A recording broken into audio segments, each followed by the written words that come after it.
10 क्यों है? पाकिस्तान बहुत मादरचोद है। हिंदुस्तान के अंदर में कोई चीज की कमी नहीं, खाने पीने की कोई कमी नहीं है। नाम क्या हुआ आपका? हमारा नाम है कुंवर खान बाबा। अच्छा, वो लंचर से उड़ जाएंगे मादरचोद। की बात हो गई। छत देना सबसे बड़ा पुण्य का काम होता है और 2.5 लाख रुपया एकदम फ्री में अनुदान राशि देकर इस तरह से बनवाया। इसके से गुंडों और माफियाओं को जो है उन्होंने खदेड़ा है, इसलिए रेखा शर्मा को टिकट नहीं दिया गया। और सपाई लोग बोलते हैं कि हम लोग ज्यादा काम गुंडा रहा था, वो सब हम लोग को पसंद है। सपा का लाने का कारण है कि जरा बस ज़्यादा कारण है, बस 2-3 कारण हैं। मारूंगा लंचर से उड़ जाएंगे मादरचोद। और सांप्रदायिक आधार पर उन्होंने कोई भी ऐसा काम विभाजन के नहीं किया है। तो मैं भी तो पिछड़ी जाति का हूँ, मुझे लगता नहीं एकदम नहीं। कारण जितने नेता यहाँ बैठते हैं सब हमारे खास हैं, हम इनके खास हैं। नमस्कार, मैं आर्यन सिंह और आप देख रहे हैं न्यूज एजुकेशन। मैं आपको बता दूं कि अभी मैं उत्तर प्रदेश में हूं और उत्तर प्रदेश की जनता क्या बोलना चाहती है, मैं अभी इस चाय की दुकान से राजनीतिक मुद्दों पर चर्चा करूंगा, क्योंकि यहाँ का जो चर्चा होगा बिल्कुल ही सही और सटीक होगा। तो आइए हम लोग जानते हैं कुछ लोगों से मिलकर कि यूपी की जनता क्या चाहती है। आपका नाम श्रीमान? मेरा नाम सृजन श्रीवास्तव है। अच्छा श्रीवास्तव जी, मुझे ये बताइए कि अभी यूपी में वोटिंग चल रहा है आज, उस वोटिंग को लेकर आपका क्या कहना है? मेरा मानना है कि योगी जी ने जिस तरीके से जो है भ्रष्टाचार पे अंकुश लगाया है और जिस तरीके से गुंडों और माफियाओं को जो है उन्होंने खदेड़ा है, तो मुझे लगता है कि उत्तर प्रदेश की जो जनता और ख़ास तौर से जो जाट हैं उधर के, वो 2014-15 के दंगों को नहीं भूले हैं। मुझे लगता है कि योगी जी यानी बीजेपी को बढ़त होगी। यानी कि यहाँ से आप किसे सपोर्ट करने हैं? यहाँ पर तो मैं भारतीय जनता पार्टी के ही सौरभ श्रीवास्तव हैं और वो बहुत अच्छा काम करते हैं, हर घर घर पहुँचते हैं। तो यहाँ पर तो आम जनमानस में उन्हीं की धारणा है। तो आपको लग रहा है कि यहाँ से मतलब भाजपा आएगा? हाँ, यहाँ से तो लगभग 32 साल से आ रहा है भाजपा की कैंट विधानसभा से, और इस बार भी उन्हीं का चांस है, क्योंकि कोई और ऐसा प्रत्याशी है ही नहीं। और अभी जब आप आ रहे हैं, अभी तुरंत 5 मिनट पहले ही यहाँ पर जो है अभी आज के दिन कांग्रेस ने अपना प्रत्याशी घोषित किया है। रेखा शर्मा? नहीं, रेखा शर्मा नहीं, राजेश मिश्रा जी को जो है यहाँ कैंट से घोषित कर दिया गया अभी 5 मिनट पहले। यानी कि कल जो रेखा शर्मा खुद को दावा कर रही थी, वो दावा गलत हुआ?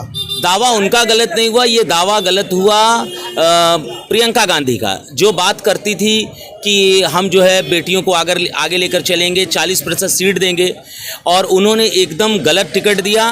रामनगर से रेखा शर्मा, जो कि 15 सालों से कांग्रेस की चेयरमैन भी रही हैं, और कांग्रेस में ऐसे ही जो पैसे लेकर टिकट दिए जाते हैं, इसलिए रेखा शर्मा को टिकट नहीं दिया गया।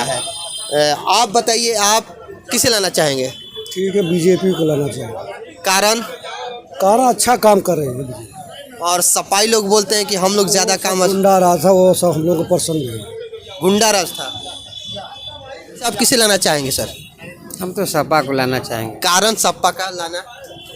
सपा का लाने का कारण है कि जरा बस ज़्यादा कारण है, बस 2-3 कारण हैं। पहला कारण तो देखिए यह है ना कि जैसे जो सहायक शिक्षकों की भर्ती हुई, उसमें 23,000 सीट जो है पिछड़ी जात का यहाँ पे मतलब कि उसके साथ बेईमानी हुई। फिर बाद में पिछड़ा वर्ग आयोग में मामला गया, वहाँ पे जांच में सही पाया गया। फिर मुख्यमंत्री जी कहा भी कि हाँ गलती हुई, हम उसको पूरा करेंगे, लेकिन आचार संहिता लग गया, नहीं कर छोड़ दिया।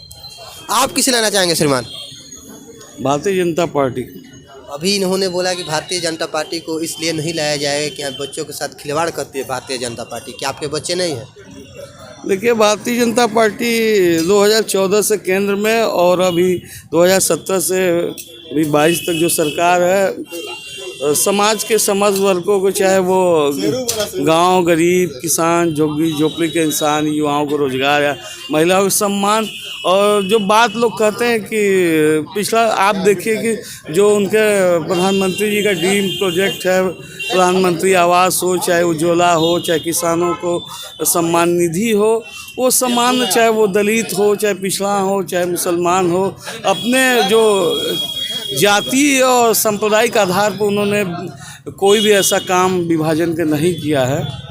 तो मैं भी तो पिछड़ी जाति का हूँ, मुझे लगता है कि यह पिछड़े के नाम पर सरकार में अनेक पूर्ववर्ती सरकार आई, लेकिन अपने एक बात बताइए, जब आपने खुद से बोला कि मैं पिछड़ी जाति से हूँ, क्या आप भाजपा से खुश हैं? निसंदेह। क्या बाबा जी सबको बराबर देखते हैं? हाँ, और बाबा जी निसंदेह सबको देख रहे हैं। लॉ एंड ऑर्डर बहुत अच्छा है और समाज के अंतिम पंक्ति तक काम हो रहा है। जैसे अंबेडकर जी और दीनदयाल जी, तमाम जैसे लोहिया जी, सच में अगर लोहिया जी के विचारों का काम हो रहा है तो भाजपा में अंबेडकर जी की जो विचारधारा थी अंतिम बल के लिए काम करना, योगी सरकार में हो रही है। और भाजपा के जो दीनदयाल उपाध्याय थे, अंत्योदय की बात करते थे, वो भी बात कर रही है निसंदेह। यानी कि आपके कहने का मतलब ये है कि जो उत्तर प्रदेश में खुद को ये बोलता है कि मैं दलितों का नेता हूँ, दलितों के लिए कुछ भाजपा नहीं करते, तो उनके लिए फिर आपका क्या विचार है? अरे भारतीय जनता पार्टी में आप देख रहे हैं कि जो दलित हैं, दलितों को एकदम सम्मान मिल रहा है। केंद्र सरकार की तमाम योजनाएं, स्टार्टअप योजना है, स्टैंड अप है, तमाम गाँव में अगर दलितों की बात, हाँ आवाज़ तो तमाम है। आप सोचिए कि 42 करोड़ जनधन ये गरीबों के लिए खुला। कभी गरीब इस देश का सोचता भी नहीं था कि बैंक हमारे लिए है, बैंक तो मूव नहीं होता था। मैं भी यही अन्य सरकारों से उम्मीद किए थे कि ये भी आए, समाज के सर्वाधिक विकास किसका नहीं हुआ, दलितों का, पिछड़ों का। आपका नाम?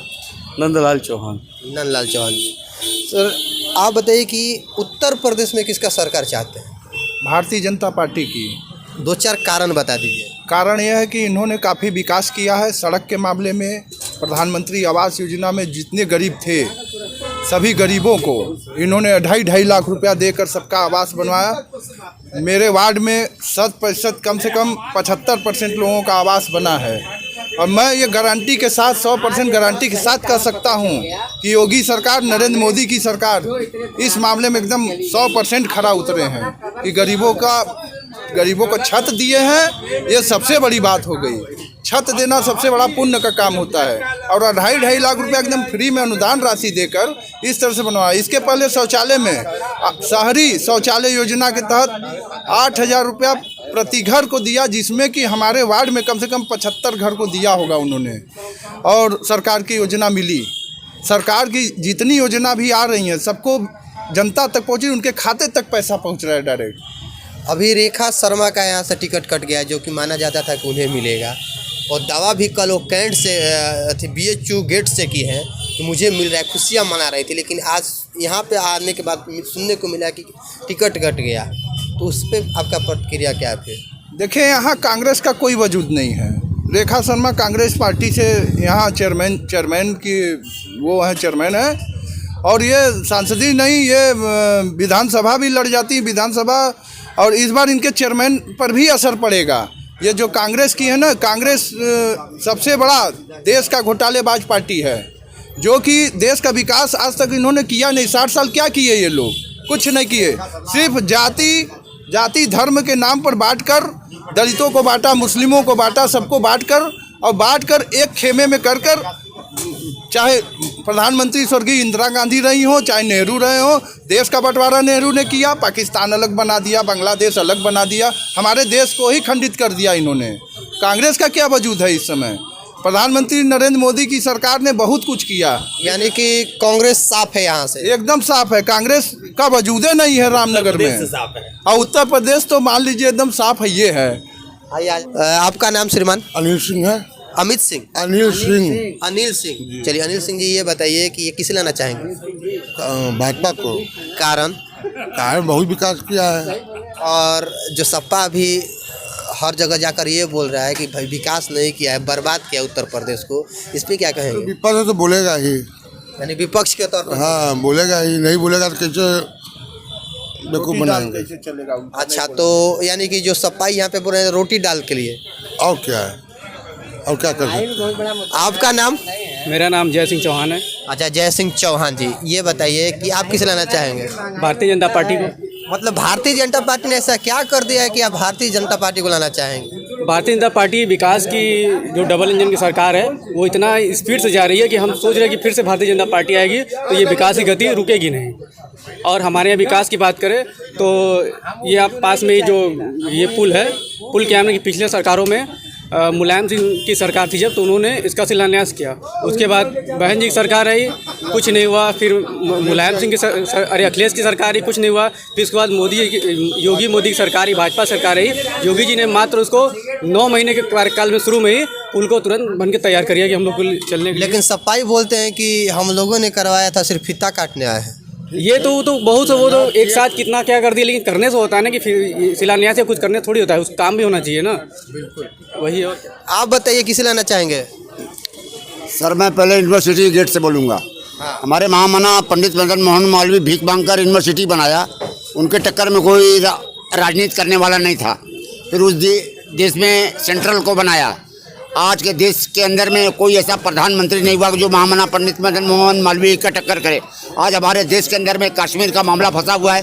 कश्मीर के मामले को कोई प्रधानमंत्री ने नहीं सुलझाया और धुआं आज हमारा हिंदुस्तान जल रहा है, जो कि हमारे गरीबी कगार पर भूखे भूखे तड़प तड़प के मर रहे हैं। भ्रष्टाचारी हो रही है, अराजकता हो रही है, चाहे वो कोई भी पार्टी हो, चाहे कांग्रेस हो, चाहे सपा हो, चाहे कांग्रेस हो, चाहे बीजेपी हो, लेकिन उसके अंदर में सब धू करके मर रहे हैं। कोई इसका निराकरण कोई निकाल नहीं पाया, भूख के लिए तड़प तड़प के मर रहे हैं। हमारे नरेंद्र मोदी ने एक काम किया कि गरीबों को 1.5 लाख 2.5 लाख रुपया विकास के लिए दिया, रहने के लिए दिया, पेंशन दिया, भ्रष्टाचारी को दूर करने के लिए किया। जब पहले से चीज़ बिगड़ा हुआ तो कहाँ तक सुधार लाएंगे। नाम क्या हुआ आपका? हमारा नाम है कुंवर खान बाबा। अच्छा, कुंवर खान बाबा। हाँ जी। तो खान बाबा ये बताइए कि आपके लिए क्या किया वो हमारे लिए कुछ नहीं किया। हमारे लिए यही किए कि हमारे कुछ जनता ने साथ दे के हमारे लिए बैसाखी मंगा दिया इंसानियत के नाते, और यही काम किया बस, और क्या किया। यानी कि आप खुश हैं? हम खुश हैं, बिल्कुल खुश हैं, हर चीज़ से खुश हैं। हम नरेंद्र मोदी वाले उत्तर प्रदेश को आने वाले में खुश हैं। और हमारे पूर्वजों का एक साम्राज्य राज रहा है, लैंडलॉर्ड, रेल प्रखंड, इंडिया रैयत इंडिया के अंदर में रहा। हमारा बांग्लादेश भी जो है हमारे पूर्वजों का राज रहा है, जो कि आज इंडिया के अंदर में था। इंदिरा गांधी ने पाकिस्तान के शासन को काट दिया, आज वो हिंदुस्तान के अंदर में। यानी कि पाकिस्तान यहाँ से चला गया, इसका दुख है आपको? पाकिस्तान तो चले तो मैं तो साले को बिल बुला दे, पंछी को उड़ा दे, मादरचोद को, क्योंकि आज वहाँ का कोई आदमी वहाँ देखने वाला कोई नहीं है। अच्छा खान बाबा ये बताइए कि पाकिस्तान को लेकर इतनी आप में खुंदस क्यों है? पाकिस्तान बहुत मादरचोद है। हिंदुस्तान के अंदर में कोई चीज़ की कमी नहीं, खाने पीने की कोई कमी नहीं है। हिंदुस्तान के अंदर में अपना ढोल बजावे, चाहे जो बजावे, उसको बड़ा बुरा लगता है। क्या आप ढोल क्यों बजा रहे हो? आप ढोल बजाते हो तो क्या हम बोलते हैं? आराम से चुप रहो। चुप रहिए, आप चुप रहिए, बोलने दीजिए। हाँ, ढोल बजाते हैं तो क्या हम बोलते हैं? हम अपने घर के अंदर में ढोल बजाएं या गाना गाया या रोए गाएं, आपसे क्या मतलब है? जब हमारा बंटवारा हो गया तो क्या मतलब? कश्मीर का एक बढ़ावा देके आतंकवाद फैलाता है, अमेरिका को उसका आता है, बताइए क्या किया जाए उसके? ओवैसी कहते हैं कि मुसलमानों के लिए मोदी खतरा है। मोदी कोई खतरा नहीं। जब उनके साथ डीसीए है, जब उनके साथ कुंवर खान बाबा है, उनके लिए कुछ नहीं हो सकता। तो ऐसा कहना ओवैसी का गलत है? वैसी माने कुछ है, वैसी को तो जब चाहे तब उड़ा दूंगा। अच्छा, आप उड़ा दोगे? उड़ा देंगे, ये गारंटी हमारी है, ये रख लीजिए। तो आप यही के निवासी हैं? हाँ, यहाँ के निवासी। मारूंगा, लंचर से उड़ जाएंगे मादरचोद। चलिए, आपने सुना कि कुंवर खान बाबा किस तरह से पाकिस्तान के साथ साथ ओवैसी को भी गलिया रहे हैं। आप देखते रहिए न्यूज एजुकेशन। मैं हूं आर्यन सिंह और लगातार बने रहे उत्तर प्रदेश के राजनीतिक मुद्दों पर। हमारे अंदर में